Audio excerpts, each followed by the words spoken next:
बहुत से लोग ये सवाल कर रहे हैं कि पिछले दिनों में इंडिया ने चांद पे जो अपना लैंडर उतारा है और कहा जा रहा है कि इंडिया का ये लैंडर जहां पर उतरा है वहां पर दुनिया का कोई मुल्क आज तक नहीं उतर सका। लेकिन कुछ लोग कह रहे हैं कि क्या फायदा हुआ इंडिया को चांद पे उतर के, कौन सा तीर मार लिया भाई। अब ऐसे लोग ये भी कह रहे हैं कि भाई इंडिया में पहले गुर्बत तो देखो, कितने लोग इंडिया में भूख से मर रहे हैं और ये इतनी फजूल खर्चियों में लगे हैं और अपना सारा पैसा इस फजूल काम में बर्बाद कर रहे हैं और इतनी खुशियां मना रहे हैं। इससे अच्छा तो ये था कि इंडिया इन करोड़ों अरबों रुपयों को इस फजूल के मिशन पे जाया करने के बजाय अपने मुल्क के गरीब आवाम को दे देता तो कोई फायदा होता। ये फजूल खर्ची करके इंडिया बहुत बड़ा बेवकूफ है। अब क्या इंडिया वाकई बेवकूफ है और क्या वाकई इंडिया ने फजूल खर्ची की है और इस मिशन का इंडिया को आखिर क्या फायदा हुआ? और अगर ये फजूल खर्ची है तो दुनिया की बड़ी बड़ी स्पेस एजेंसियां अपनी एजेंसीज को इतना बड़ा पैसा क्यों देती है? इन पे ये फजूल खर्ची क्यों की जाती है और जो मुल्क ये फजूल खर्चियां नहीं करते उन्हें क्या फायदा है? इस वीडियो में हम इन तमाम सवालों के जवाब जानने की कोशिश करेंगे।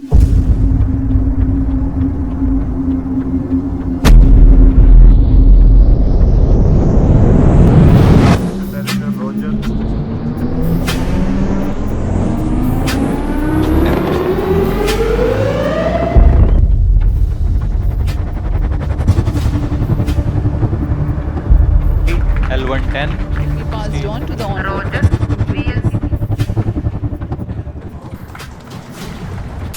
पिछले दिनों में ये टॉपिक बड़ा गर्मा गर्म टॉपिक था और अभी भी थोड़ी थोड़ी गर्मी इसकी बाकी है और गर्मा गर्म टॉपिक को कौन डिस्कस नहीं करता। इसलिए मेरे इस टॉपिक पे वीडियो बनाने से पहले ही आपने कई वीडियोस देख ली होंगी और यकीनन आपको काफी इंफॉर्मेशन पहले से ही होगी। लेकिन इस मिशन पे और स्पेस एजेंसीज पे कुछ लोगों ने जो अजीब और गरीब सवालात उठाए हैं, मैं उन सवालों के जवाब आपको यहाँ दूंगा। सबसे पहले तो हम ये देख लेते हैं कि इंडिया के इस चंद्रयान मिशन पर कितना खर्चा आया। एक रिपोर्ट के मुताबिक इस मिशन पर तकरीबन $75 मिलियन खर्चा आया है, जो इंडियन रुपए के हिसाब से 6.15 बिलियन रुपए यानी कि तकरीबन 615 करोड़ रुपए बनते हैं। और इस मिशन से पहले भी इंडिया ने चांद पर एक और मिशन उतारने की कोशिश की थी जिसे चंद्रयान 2 का नाम दिया गया था। वो लैंडर चांद पर उतरने गया था लेकिन वो चांद पे उतर नहीं सका था। चंद्रयान 2 का मिशन 2019 में किया गया था और वो 98% कामयाब माना गया, क्योंकि चंद्रयान 2 अगरचे चांद पे उतर नहीं सका था लेकिन उसने उतरने से पहले कई ऐसे काम कर लिए थे जो कि बहुत जरूरी थे। लेकिन अगर हम चंद्रयान 2 पे होने वाले खर्चे की बात करें तो उस पे भी तकरीबन 976 करोड़ रुपए खर्चा आया था। और इसी तरह चंद्रयान 1 भी इंडिया ने 2008 में भेजा था और चंद्रयान 1 पर 380 करोड़ रुपए खर्चा आया था। अब पहली बात तो यह है कि किसी भी मुल्क का जब सालाना बजट बनता है तो उसमें मुल्क के हर इदारे और प्रोजेक्ट के लिए पैसे मुख्तस किए जाते हैं, जैसे एजुकेशन के लिए, हेल्थ के लिए, मिलिट्री के लिए और इसी तरह साइंस पर काम करने के लिए और मुल्क के मसले मसाइल के लिए पैसे मुख्तस किए जाते हैं। अब दुनिया में टोटल 195 ममालिक हैं, जिनमें से सिर्फ 77 यानी कि 77 मुल्कों की स्पेस एजेंसीज हैं। अब आप ये बात जहन में बिठा लें कि स्पेस एजेंसीज का काम सिर्फ स्पेस जाना नहीं होता, बल्कि वो इस स्पेस की वजह से मुल्क के लिए कई काम करती है। जैसे कि स्पेस सैटेलाइट्स भी यही स्पेस एजेंसीज भेजती हैं और इन्हीं सैटेलाइट से हमें कई फायदे हैं। जैसे कि आपके मुल्क में जो जहाज घूमते हैं तो इन जहाजों में यही सैटेलाइट्स आपको फोन कम्युनिकेशन सिस्टम बनाने में मदद देते हैं और अक्सर दूर दराज इलाकों में जहां पर कोई सिग्नल्स नहीं होते वहां पर इन्हीं सैटेलाइट्स के जरिए हम कम्युनिकेशन बनाने की कोशिश करते हैं। इसके अलावा आपके मुल्क में सही टाइम क्या हो रहा है, सही टाइम बताने में भी आपको सैटेलाइट्स ही हेल्प करती हैं। इसके अलावा आप मैप यूज करते हैं कि कौन सी जगह आपसे कितनी दूर है, वहां पर क्या मौजूद है और आपको वहां पर पहुंचने में कितना टाइम लगेगा। ये सब भी आपको इन्हीं सैटेलाइट्स की वजह से ही पता चलता है। अब हर मुल्क की अपनी सैटेलाइट्स होती हैं और ये सैटेलाइट जमीन के गिर्द मौजूद है, लेकिन क्या यहीं पर रहना है, इससे आगे नहीं बढ़ना? जैसा मैंने बताया कि हर मुल्क में साइंस पे काम करने के लिए एक्स्ट्रा पैसे रखे जाते हैं और ये जो पैसे दिए जाते हैं ये साइंसदानों को स्पेस पे मजीद काम करने के लिए दिए जाते हैं। अब स्पेस पर काम करने के कई मकसद हैं, जैसे कि चांद पे क्या मौजूद है, मार्स पे क्या मौजूद है, बाकी प्लैनेट्स में क्या क्या मौजूद है और क्या ऐसा भी कोई प्लैनेट है कि जहां पर हम इंसान जिंदा रह सकते हैं और क्या इन प्लैनेट्स में कोई ऐसी चीज मौजूद है कि जो दुनिया में बहुत कम है और या फिर मौजूद ही नहीं। इन प्लैनेट्स में क्या क्या ऐसी चीजें मौजूद हैं जो हम इंसानों के काम आ सकती हैं और हमें बहुत बड़ा फायदा दे सकती हैं। जैसे कि मैं आपको मार्स की मिसाल दूं तो मार्स प्लैनेट हालांकि जमीन से छोटा है लेकिन उसमें लोहे की मिकदार जमीन से भी ज्यादा है। तो इसी तरह कौन से प्लैनेट में क्या क्या चीजें मौजूद हैं ये जानने के लिए स्पेस एजेंसीज काम करती हैं। और ये तो मैं आपको स्पेस के सिर्फ सिरसरी फायदे बता रहा हूँ, लेकिन इसके कई और फायदे हैं। जैसे एक छोटी मिसाल मैं आपको ये भी दे दूं कि साइंसदान दूसरे सैयारों पर जिंदगी की तलाश में इसलिए भी हैं कि अगर बिलफर्ज जमीन पर कोई आफत आती है और जमीन से सारे इंसान खत्म हो जाएं तो ऐसी सूरत में अगर हम दूसरे सैयारे पर मौजूद हैं तो इंसान किसी तरह जिंदा रहने में कामयाब होंगे, वरना तो जमीन पर सिर्फ एक एस्टेरॉयड गिरने की वजह से डायनासोर्स का जिस तरह खात्मा हुआ था उसकी हिस्ट्री आपके सामने है। वैसे डायनासोर्स का खात्मा एक एस्टेरॉयड की वजह से कैसे हुआ था इस पे मैं ऑलरेडी एक वीडियो बना चुका हूं जिसे आप देख सकते हैं। मुझे उम्मीद है कि अब आपको थोड़ी थोड़ी समझ आ रही होगी कि क्या स्पेस एजेंसीज को इतना बड़ा पैसा देना फजूल है या फिर ठीक। हाँ, वो अलग बात है कि अगर आपके मुल्क की स्पेस एजेंसी के अफसरान करप्ट हैं, क्योंकि फिर आपका पैसा सिर्फ और सिर्फ खाया ही जाता है। आप चाहे जितना पैसा देते रहे वो गायब होता रहेगा, कोई काम नजर नहीं आएगा। लेकिन इंडिया के लिए खुशकिस्मती की बात यह है कि इंडिया की स्पेस कंपनी में कोई करप्ट लोग मौजूद नहीं है और वो अपने मुल्क की तरक्की के लिए ही काम कर रहे हैं। लेकिन चले, इतने बड़े लेक्चर के बावजूद भी फिर भी आप ये कहते हैं कि यार ये पैसा तो गरीबों को देना चाहिए था, ये गरीबों को बांट देते तो सही रहता। तो चले ये गरीबों को बांट के भी देख लेते हैं कि जो खर्चा इस स्पेस एजेंसी पर हुआ उसको गरीबों पे बांटने से कितने लोगों को कितना पैसा मिलेगा। अब इंडिया की आबादी तकरीबन 1.5 बिलियन होने वाली है और अगर हम इतनी बड़ी आबादी में गरीब लोगों की तादाद 30% भी मान लें तो अगर हम इसरो यानी कि इंडिया की स्पेस एजेंसी का 2023 का बजट देखें तो वो तकरीबन 1.5 बिलियन डॉलर्स है। और अगर आप इन 1.5 बिलियन को उस 30% लोगों पर तकसीम करेंगे तो आपको पता चलेगा कि हर बंदे को सिर्फ $3 मिल सकेंगे। और अगर आप सिर्फ चंद्रयान मिशन पे आने वाला खर्चा इन 30% लोगों पर तकसीम करेंगे तो हर बंदे को 15 से 20 रुपए मिलेंगे। जी हाँ, 15 से 20 रुपए। बताइए इन 15 से 20 रुपए में क्या होगा। जो लोग इस तरह की बेवकूफाना बातें करते हैं तो पहले आप ये देख लिया करें कि पैसा कितना है, फिर आबादी कितनी है और वहां पर गुर्बत कितनी है, और फिर ये भी देख लें कि जो पैसा जिस काम पे खर्च हो रहा है क्या वो वाकई फजूल खर्च हो रहा है या फिर वो काम में खर्च हो रहा है। बल्कि आपको एक इंटरेस्टिंग बात ये भी बताऊं कि इंडिया की इस स्पेस एजेंसी से तकरीबन 17,000 लोग वाबस्ता हैं, यानी इस कंपनी से तकरीबन 17,000 लोगों का रोजगार जुड़ा हुआ है और तकरीबन 500 के करीब ऐसी कंपनीज हैं जो इस स्पेस एजेंसी के लिए प्रोडक्ट्स बनाती हैं और सप्लाई करती हैं। और अगर आप इस हिसाब से देखें तो लाखों लोगों का कारोबार इस चीज से ही जुड़ा है। और इस बार इंडिया की चांद पे कामयाब लैंडिंग का इंडिया को फायदा ये होगा कि अब दुनिया भर की बड़ी बड़ी कंपनीज इंडिया में मजीद टेक्नोलॉजी फराहम करने के लिए अपने प्रोजेक्ट्स बनाएंगी, यानी वो इंडिया में आकर काम करने की कोशिश करेंगी। सो उन्हें तो वर्कर्स की जरूरत पड़ेगी, यानी उनको तो रोजगार मिलेगा। इसके अलावा इसरो कंपनी को प्रोडक्ट सप्लाई करने वाली कंपनी को मजीद वर्कर्स की भी जरूरत पड़ेगी, क्योंकि इसरो ने आगे कई मजीद प्लान्स भी बना रखे हैं। और इस मिशन की कामयाबी के बाद इंडिया ने जितना पैसा इस पे लगाया था अब इससे डबल ट्रिपल पैसा वो कमा भी रहा है और कमाएगा भी। सो आप इस पे सिर्फ खर्च होने वाले पैसे को देख रहे हैं, ये नहीं देख रहे कि इससे फायदे भी कितने हो रहे हैं। आपको बता दूं कि इंडिया का ये लैंडर चांद के ऐसे हिस्से पर उतरा है जिसे आज तक हम जमीन से नहीं देख सके, क्योंकि चांद जमीन के गिर्द घूमता ही इस तरीके से है कि हमें सिर्फ इसकी एक साइड ही नजर आती है। और इंडिया का ये लैंडर जहां पर उतरा है साइंसदानों का काफी यकीन है कि चांद के इस हिस्से पर पानी मौजूद है। और चांद पर कामयाब लैंडिंग के बाद अब इंडिया की इस स्पेस एजेंसी के अगले प्लान्स में मार्स की तरफ भी एक ऑर्बिटर भेजने का इरादा है जो मार्स के माहौल को जानने की कोशिश करेगा। उसके बाद अगला मिशन मंगलयान 2 होगा जिसमें इंडिया का लैंडर मार्स पर सॉफ्ट लैंडिंग करेगा, बिल्कुल इसी तरह की लैंडिंग जिस तरह की चंद्रयान 3 ने की। इसके अलावा गगनयान 1 और 2 मिशन भी होंगे जिसमें 3 इंसानों को 3 दिनों के लिए जमीन से 400 किलोमीटर की ऑर्बिट में भेजकर वापस इंडिया के समंदर में उतारा जाएगा। और उस मिशन की कामयाबी के बाद गगनयान 3 होगा जिसमें फिर इंसानों को भी इंडिया स्पेस में भेजेगा और इन मिशन को 2024 में शुरू किया जाएगा। और इसके अलावा भी इंडिया ने कई स्पेस मिशन प्लान कर रखे हैं। और आपको बता दूं कि अमेरिका वो वाहिद मुल्क है जो आज तक इंसानों को चांद पर लैंड करवा सका है। इसके अलावा कोई मुल्क भी चांद पर इंसानों को लैंड नहीं करवा सका। लेकिन अब तकरीबन 50 सालों बाद अमेरिका चांद पर दोबारा 2025 में इंसानों को लैंड कराने का इरादा रखता है और मुमकिन है कि इस बार की मून लैंडिंग को आप अपने मोबाइल की स्क्रीन पर लाइव देख सकेंगे, बिल्कुल इसी तरह जिस तरह आपने चंद्रयान 3 की लैंडिंग को लाइव देखा। और आपको यह भी बता दूं कि जब चंद्रयान 3 लॉन्च किया गया तो उससे सिर्फ कुछ दिन बाद रशिया ने भी अपनी एक स्पेसक्राफ्ट लॉन्च की और उसको भी चांद की तरफ ही रवाना किया गया था। यह स्पेसक्राफ्ट बहुत तेजी से चांद की तरफ बढ़ी थी। हालांकि वो स्पेसक्राफ्ट चंद्रयान के बाद लॉन्च की गई थी, लेकिन जिस स्पीड से वो गई थी तो उसका बहुत ज्यादा इम्कान था कि वो चंद्रयान से भी पहले ही उतर जाती। लेकिन बदकिस्मती से रशिया की वो स्पेसक्राफ्ट चांद पर लैंड नहीं कर सकी बल्कि चांद पर गिरकर तबाह हो गई। रशिया का यह मिशन क्यों नाकाम हुआ और इस मामले में इंडिया और रशिया की आपस में क्या कंपटीशन है, इस मुतालिक मैं एक और वीडियो बना दूंगा। फिलहाल आपको यह समझ आ गई होगी कि इंडिया, चाइना, रशिया और अमेरिका ये तमाम मुमालिक क्यों अपनी स्पेस एजेंसीज का बजट बड़ा रखते हैं। उम्मीद है ये वीडियो आपको पसंद आई होगी और अगर पसंद आई तो वीडियो को लाइक कर दीजिएगा और इस तरह की मजीद इंटरेस्टिंग वीडियोस के लिए चैनल को सब्सक्राइब भी कर लें। मिलता हूं अगली वीडियो में एक नए टॉपिक के साथ। अपना बहुत सारा ख्याल रखिए।